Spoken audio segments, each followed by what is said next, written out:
Bonjour, mon nom est Maude Ruxul. Je suis écrivaine d'horreur de Saint-Féréol-les-Neiges. T'es un artiste, rien qu'un artiste.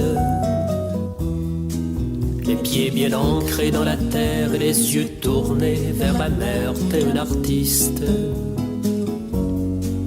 t'es un artiste, idéaliste. Bonjour Maude. Bonjour. Ruxul. Ruxul, oui. Ruxul.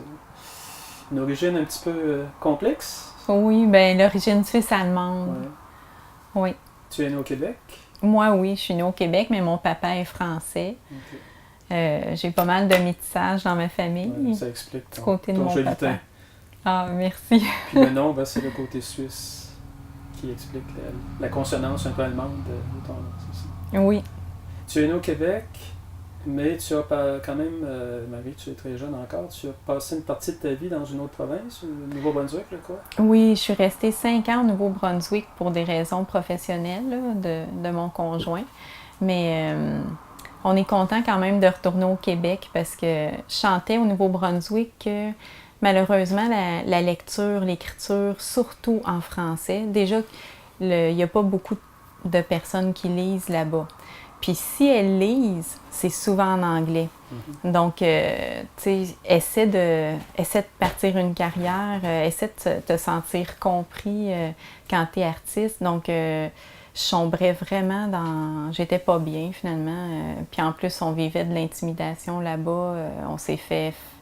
Notre garage a passé au feu. Nos vides d'auto ont été, en tout cas, éclatés. Là. C'est vraiment... On n'était pas les bienvenus là-bas. Mais on n'arrivait pas à vendre la maison. Donc, quand on a réussi à la vendre, là, on était très heureux. Donc, un passage un petit peu houleux. Puis la question de la réceptivité possible pour tes ouvrages que tu rédiges évidemment en français. Là. Bien, inspirant. Mais j'imagine que de vivre pendant quelques années quand même dans un milieu différent, ça laisse des traces qui peuvent être intéressantes pour quelqu'un qui puise son inspiration dans son environnement tous les jours, j'imagine. Absolument. Puis là-bas, il faut juste comprendre que dans le petit village, le hameau où on était, c'était peut-être même pas 5% des gens qui étaient hostiles avec nous. Tu sais, les 95% des gens, là, c'est des Acadiens avec le cœur sur la main. Là. Fait une chance, il y avait ces bonnes âmes-là. Et pendant cette période-là, ou un peu avant, un peu après, tu as poursuivi des études à l'Université du Québec à Montréal, je crois? Avant, oui.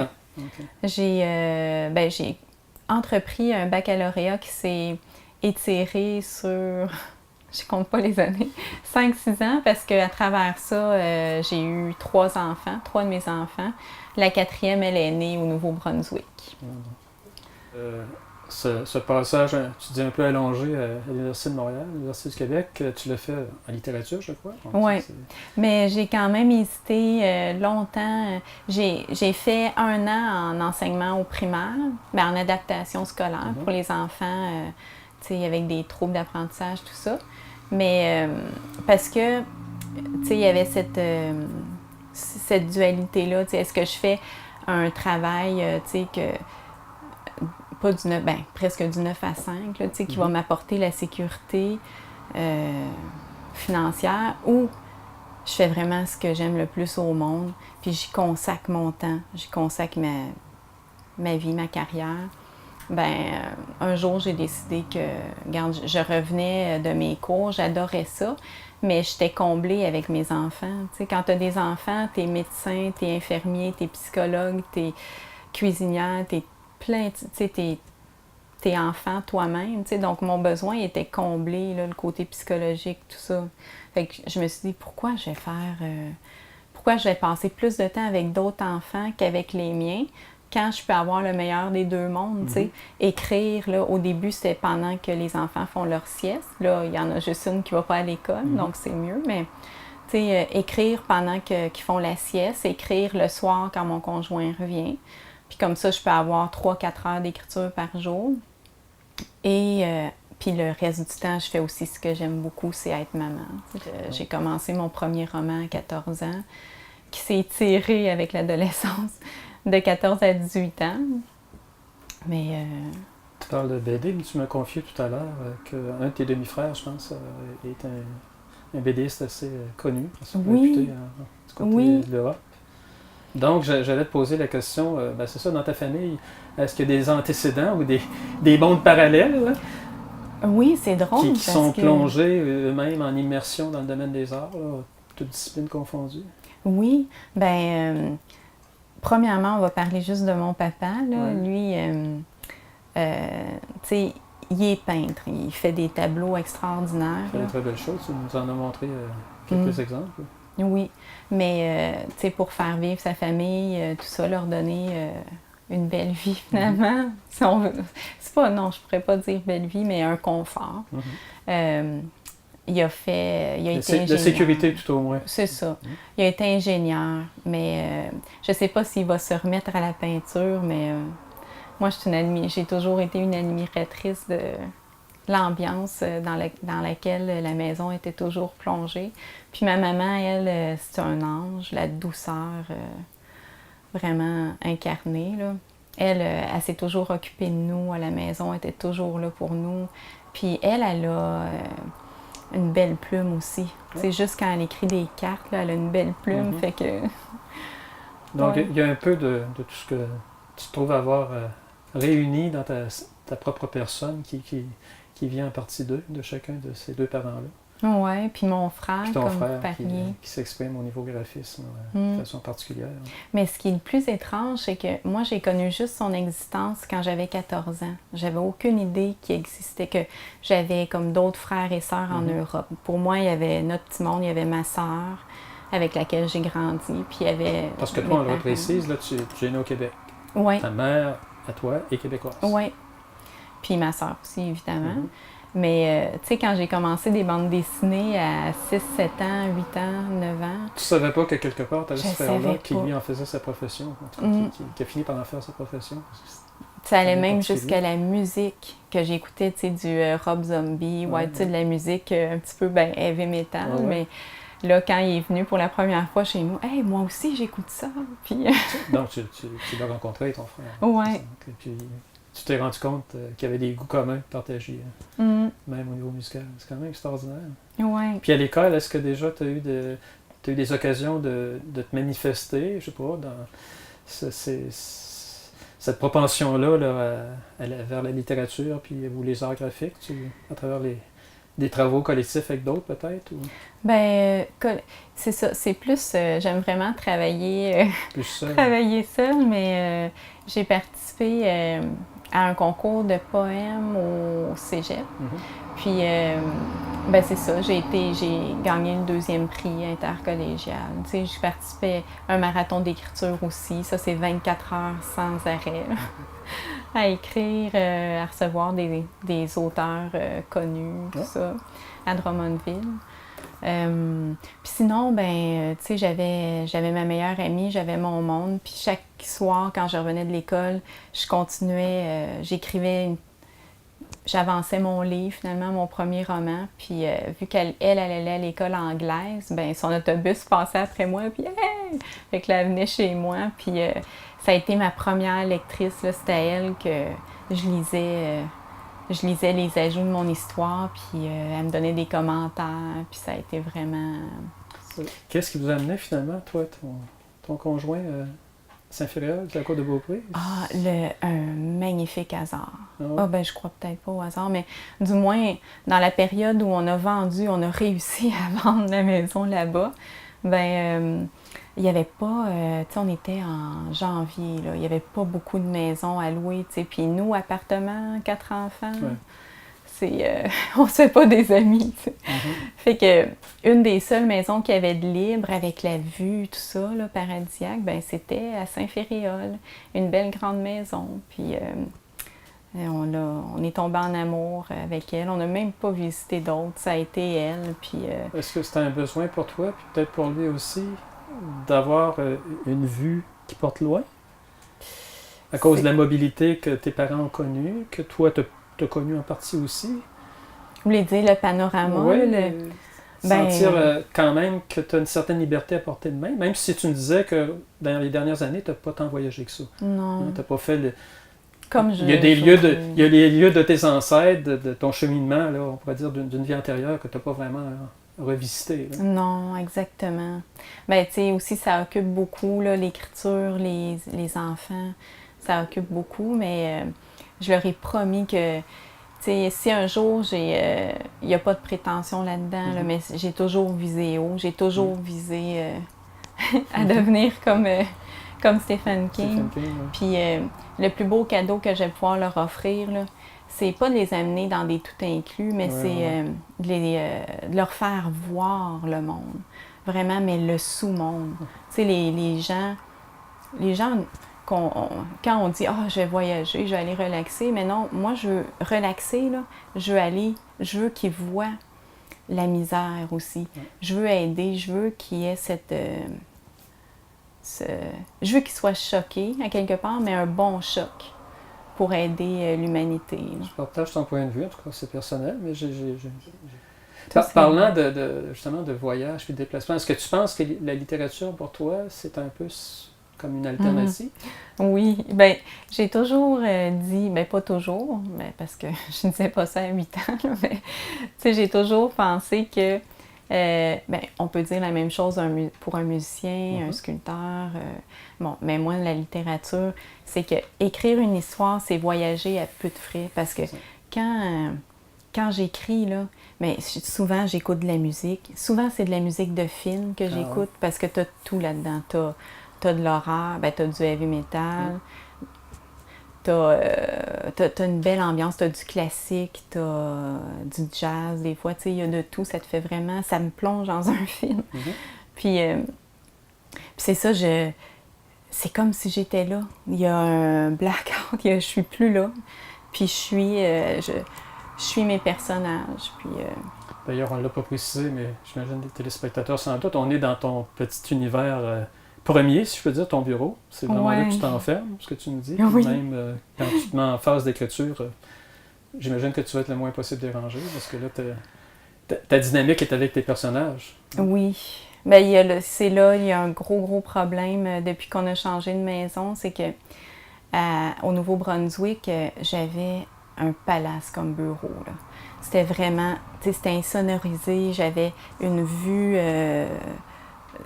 sur 3 côtés. Tu sais, j'avais 3 des 4 murs, c'était des fenêtres, puis j'avais une vue incroyable. Là, il y a une belle vue, mais la fenêtre est un peu haute, donc tu sais, j'ai la lune, au moins, je vois la lune. Mais, puis il y a aussi que c'est pas insonorisé, donc on parle normalement de l'autre côté de la porte, puis j'entends tout, donc c'est pour ça que des fois... Si des gens peuvent trouver ça un petit peu bizarre parce que je déménage dans mon sac rouge. Des fois, je m'en vais écrire carrément dans l'auto. Depuis ton recueil de nouvelles, là, si on fait un petit peu le cheminement maintenant de tes créations littéraires, tu as commencé il y a à peu près 2-3 ans. Tu as commencé, tu nous as dit quand même depuis l'âge de 14 ans, mais... Les salons du livre. En termes de réalisation, tu as eu un recueil donc, de nouvelles il y a à peu près 2 ans. Oui, c'était en octobre 2014 à Dieppe, justement, au Nouveau-Brunswick, pas en France. Le lancement avait eu lieu à Dieppe. Oui. Puis, ben là, j'ai senti, je les ai presque vraiment sentis, là, mes ailes pousser. Là, je volais, là, je me suis transformée, j'ai même rajeuni. Si je regarde des photos avant salon, c'est comme un avant-après.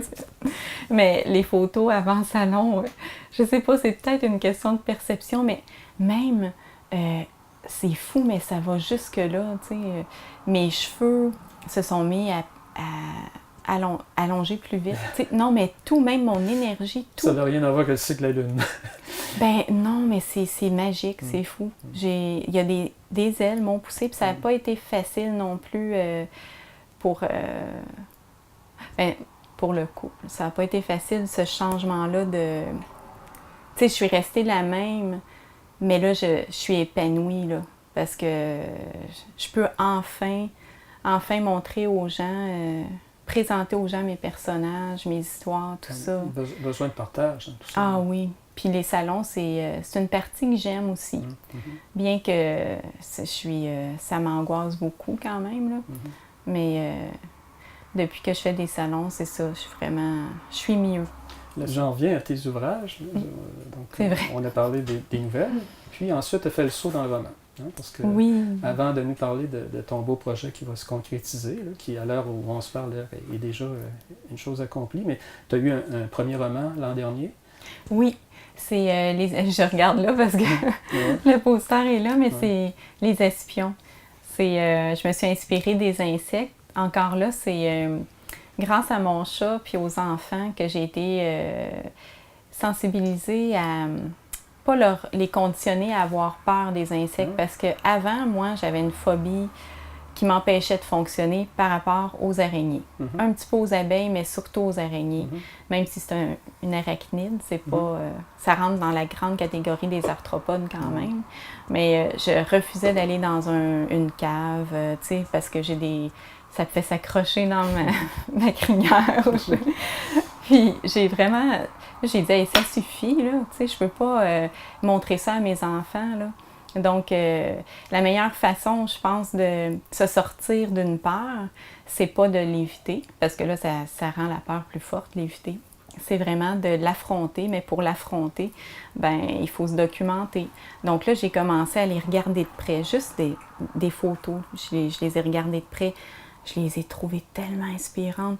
Puis là, j'ai eu une idée d'écrire une histoire d'horreur où parce que je trouvais ça injuste aussi qu'on les écrase, tu sais, on les méprise souvent. Il y a une mouche, on va la tuer. On invente plein d'insecticides qui sont même pas bons pour notre santé à nous. Tu sais, je veux dire, on invente un paquet d'arsenal inutile d'après moi. Premièrement, une question qui me chicote un peu, malgré que c'est souvent le passage normal d'un écrivain qui va dans ce genre de littérature-là. Pourquoi tu as senti le besoin de passer des nouvelles? La structure des nouvelles ne te satisfaisait plus par rapport au roman? Le roman te permet de dire plus de choses? Ou? Non, les nouvelles, c'est que, tu sais, 8 murmures, Les Espions, La Triade qui va sortir, c'est même pas dans le même ordre que je les ai écrits. Mais non, c'est que j'ai senti qu'ils étaient prêts à être publiés là. Les nouvelles, c'est que je me suis dit, bon, qu'est-ce que je devrais choisir comme roman? Puis là, j'ai dit, attends, j'ai des petites histoires d'accumuler, tu sais, par-ci, par-là. Donc, pourquoi pas me créer un recueil de nouvelles qui va montrer un petit peu les tangentes que je peux donner à l'horreur, tu sais. Puis, tu sais, c'est 8 histoires différentes. Il y en a même la dernière, c'est pas de l'horreur... C'est jamais du gratuit, premièrement. Mais la dernière, c'est une femme qui est malade sur son lit d'hôpital, puis les gens ne seront pas dégoûtés. Il y en a même qui ont pleuré à la fin parce que c'est touchant. L'horreur peut être dans l'injustice d'une maladie, peut être dans... L'horreur est partout, mais pas l'horreur péjorative comme on est habitué d'entendre. Je parle d'horreur avec une sensibilité... C'est pour ça, tu sais, oui, j'écris de l'horreur, mais souvent, c'est fou, mais je vais pleurer en écrivant parce que tout ce qui se passe dans le monde, tout ce qui est fait aux plus vulnérables, tu sais, les femmes, tout ce qui est gratuit, même aux hommes, tu sais, tout acte gratuit. Les insectes, les animaux, tout ça. Donc, tu as une définition très large, c'est ça, déjà. Là, c'est une définition très large. Dans le fond, c'est les choses qui nous font horreur, des choses qu'on trouve inacceptables. Mais moi, je vais prendre, mettons, une horreur qui est faite, regarde, par exemple, les insectes. Je leur ai attribué un rôle, OK? Pas à chacun, parce que j'aurais jamais fini d'écrire sur les milliards qui sont, mais... je leur ai inventé un rôle à ceux qu'on connaît le plus, mais j'ai rien grossi. C'est pas des insectes monstrueux. Là. J'ai fait une recherche sur chacun d'eux. Je me suis inspirée de leur constitution physique, de leur système de défense pour servir mon histoire. Par exemple, le mille-pattes, lui, va sécréter un genre de sucre qui va faire en sorte que les oiseaux ne voudront pas le manger. Mais moi, je m'en suis servie pour empoisonner l'atmosphère des personnages dans mon livre, tu sais, mais tout ce que j'ai fait, c'est l'horreur, dans le fond. C'est que le lecteur peut se dire « Ah, ici, c'était vrai. » Moi, c'est comme ça que j'écris mes histoires. C'est que... J'allais dire, tu as un souci de vraisemblance. Exactement. Contrairement à l'image qu'on se fait parfois de l'horreur, où c'est l'imaginaire débridé, ça nous permet de dire à peu près n'importe quoi. Mais c'est pas du tout la définition que tu es en train de nous en donner. Là, c'est même pour lui, avec des fantômes, même, c'est que je vais prendre quelque chose réel de la vie, puis je vais le transformer en fiction, c'est sûr, mais il faut toujours que ça pourrait exister. C'est comme une autre dimension. C'est là que l'horreur. Je repose un peu ma question entre les nouvelles puis le roman. Ah oui, c'est vrai. Dans le fond, j'ai compris aussi de ce que tu m'as dit que les nouvelles, ils t'ont permis, entre autres dans la dernière nouvelle, si je ne me trompe pas, d'aller vers une direction un peu différente. Donc, il y a une certaine... C'est un peu rassurant de faire des nouvelles. D'abord, le point de départ, le point d'arrivée sont plus rapprochés pour l'un et l'autre. Donc, on n'a pas besoin de, je dirais, s'impliquer autant dans l'écriture de chacune de ces ouvrages-là. Puis, tu peux avoir une liberté entre chacune des nouvelles. Il n'y a pas forcément besoin d'avoir un fil conducteur. Dans un roman, c'est autre chose, parce que d'un chapitre à l'autre, d'une section à l'autre, il doit y avoir quand même un fil conducteur. Mais moi, je suis plus essoufflée d'écrire une histoire de 7 pages. Ça me demande plus mentalement et physiquement d'écrire une histoire de 7 pages qu'un roman de 400 pages. Il y a qu'une chanson, c'est un défi. Pourtant, c'est 3 minutes et quelques. Exactement. Parce que ça doit être... Tu sais, tu dois, premièrement, le lecteur lit la première phrase. Il faut que tu le happes tout de suite. Il faut que tu l'agrippes. Il faut que tu le maintiennes. Puis il faut que tu le trompes parce qu'à la fin, il faut que tu le surprennes. Donc, c'est vraiment très, très, très concentré. Puis moi, ça me brûle plus écrire vraiment une nouvelle pas une nouvelle, mais mettons, le recueil m'a plus brûlé qu'un roman, qu'écrire un roman. Donc, l'effort de la concision. Puis c'est ça, donc le choix, c'était comme une carte de visite pour montrer, je n'étais pas connue, je ne suis pas encore comme je voudrais, mais c'est pour montrer au lecteur les tangentes que je peux donner à leur. Puis là, à travers cette période-là, du passage des nouvelles au roman, tu me corrigeras, tu as remporté un prix ou tu as eu quand même une nomination assez intéressante. Oui. Concours de Radio-Canada. Oui, c'est ça. Ben, c'est avant de sortir le recueil. C'est là que ça m'a un peu... Tu sais, je racontais que j'étais pas mal tu sais, enfermée par choix, tu sais, je veux dire, mais j'étais pas connue dans les salons du livre, tout ça. Puis j'ai participé au concours littéraire Radio-Canada. Il y a 3 catégories. Il y a la catégorie nouvelle, poème et récit. Puis, j'ai participé à la catégorie nouvelle avec une histoire, l'histoire d'un chasseur, mais, tu sais, indice, j'aime les animaux, donc ça donne un petit indice. Puis c'est ça, quand j'ai reçu la lettre pour dire félicitations, là, j'existe. Je fais pas ça pour rien, tu sais, ça a été vraiment il fallait que ça arrive dans ma vie au bon moment en plus. Alors, tu nous as quand même fait déjà une belle visite pas de ta trilogie, de ta triade. Tu nous en as expliqué un petit peu les méandres et puis les projections possibles pour un 4e, un 5e tome, qui ne s'appellera pas comme tel un tome. Tout ça, ça fait beaucoup de matière à soumettre à ton lectorat, comme on dit.